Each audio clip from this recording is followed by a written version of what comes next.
All right, in this brief lesson, we're going to talk about calorimetry. So let's talk about the first law of thermodynamics. And that states energy cannot be created or destroyed, only transferred. So just like in physics, we have potential energy and kinetic energy, and they just go back and forth. So the potential energy turns into kinetic energy, and then eventually the kinetic energy will turn back into potential energy. So that goes back and forth. So energy is not created or destroyed, it's just transferred from one thing to the other. And that's kind of the principle behind calorimetry here.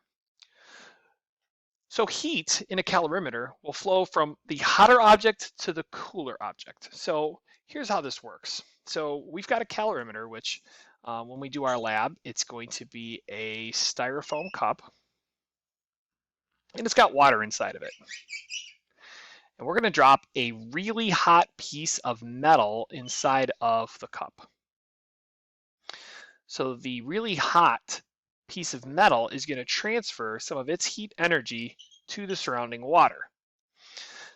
So what's going to happen is eventually the heat energy will flow to the water and both will be equal. So the temperatures will equalize. The final temperature of the metal and the final temperature of the water will be equal.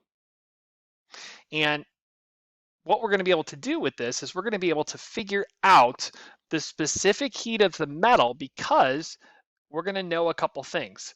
So we're going to know the mass of our metal. We'll know the change in temperature of the metal. For the water, we'll know the mass, we'll know the specific heat, and we'll know the change in temperature.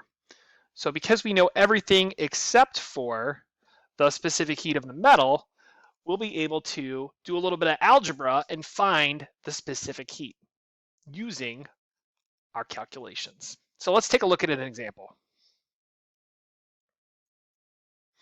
All right, so we have a 75-gram sample of metal.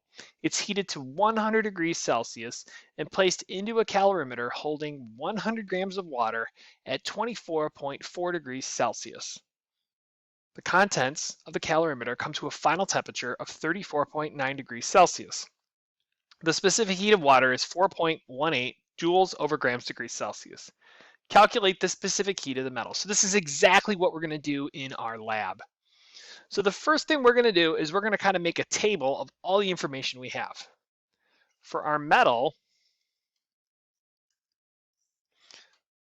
our mass is 75 grams. We don't know the specific heat. Again, that's what we're going to be solving for here. Our initial temperature of the metal was 100 degrees Celsius. The final temperature of our metal was 34.9 degrees Celsius. So our delta T here, change in temperature, is going to be negative 65.1 degrees Celsius. We're going to do the same thing with the water here. So the mass of our water, in the question it tells us that we had 100 grams of water. We know the specific heat here. Of course, it's 4.18 joules over grams degrees Celsius. The initial temperature of our water was 24.4 degrees Celsius. The final temperature of our water was 34.9 degrees Celsius. So the change in temperature here, final minus initial, is 10.5 degrees Celsius. Now, I want to point something out. If you look here, the final temperature of both the water and the metal is the same. So the metal's temperature went down, the water's temperature went up. Okay, so we're going to plug in everything we have here to our equation. So negative mc delta T, this is going to be of the metal, is equal to mc delta T of our water.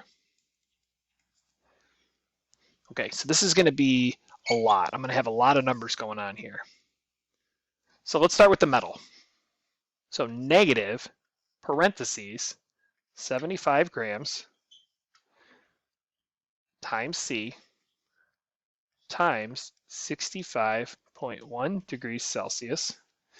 That's going to be equal to the other side, 100.0 grams times the specific heat, which is 4.18 joules over grams degrees Celsius, times the change in temperature, 10.5. Oops, and I just realized I needed a negative there. Negative on the 65.1. Okay, so when we do our math here, we end up with an answer of 4,882.5 times C, because remember we're solving for the C here, and the other side when we simplify is 4,389. So to get our C by itself, we'll divide both sides by 4,882.5. And we get an answer of C is equal to 0.899 joules over grams degrees Celsius.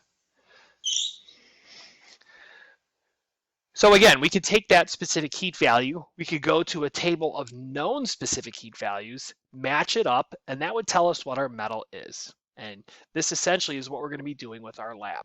So this looks like a lot of information. As long as you sort it out, it's just plugging it in and doing a little bit of algebra.